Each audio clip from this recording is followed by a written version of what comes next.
We're told it's the journey, not the destination that matters.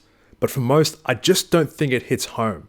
Toxic hustle culture has us trying to drain every single drop of productivity from our lives, pushing us to be more and get more, as if our lives are measured by our sheer outputs, like a machine. Yet you know, there's more to life than this. Your life is a piece of art, and not like a piece of art. Your life is literally a form of art. Your entire life is a form of artistic self-expression. Each day we weave narratives, stories, moment to moment, day by day, without even knowing it. Love, loss, happiness, sacrifice, joy, growth, despair and heartbreak, woven and experienced daily. All of that is a form of art unto itself, an unwittingly authentic expression of life, a cosmic miracle that it even exists at all. Viewing your life as a work of art is a useful exercise. No great art was ever created without self-knowledge, authenticity, and a degree of suffering. Nor was a great life lived without these two. I find that people get so frustrated about the stage of life that they're in and their lack of skill. And it's so common for us to tear ourselves apart because we don't feel like we're enough. But this feeling of lacking, it may be a feature of life and not a bug. Maybe that achievement, that goal, it's not meant for you. Not yet. Consider that you may be in Act 1 of your life. You're Luke Skywalker before he meets Obi-Wan Kenobi. You're not meant to have your lightsaber yet. You're not meant to have dueled Darth Vader. You're not meant to have destroyed the Death Star yet. It just doesn't make sense to the story for Luke to have achieved these things in Act 1. In Act 1, Luke hasn't done any of the work. Perhaps neither have you. You might be in Act 1.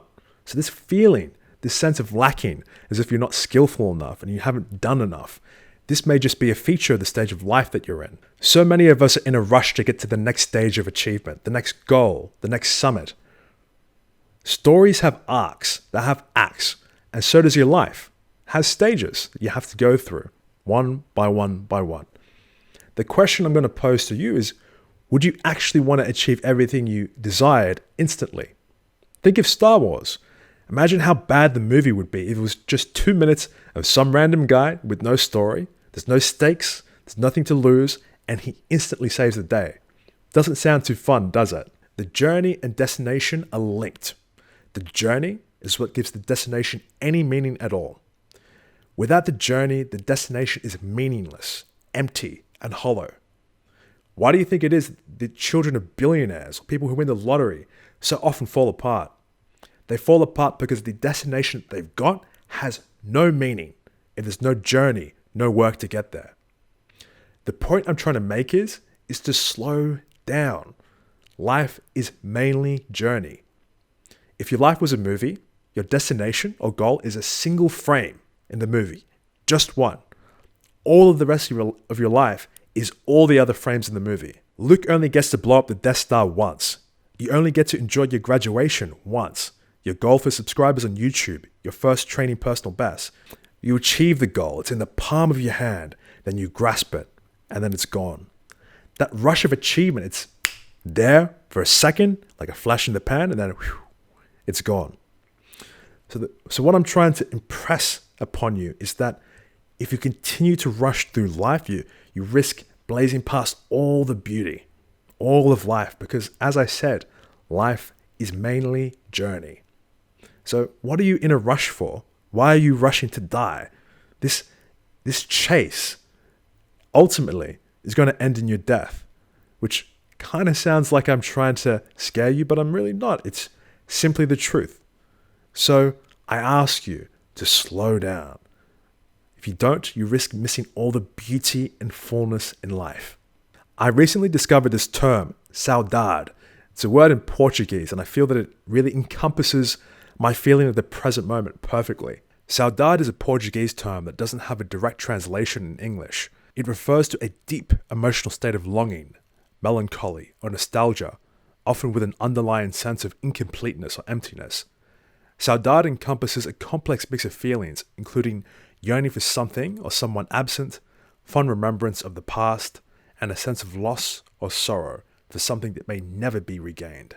Now, I don't relate to the feeling of emptiness from saudade, but I do relate to the feeling of wanting more of now, more nowness, because these are the good old days. They're coming and they're going.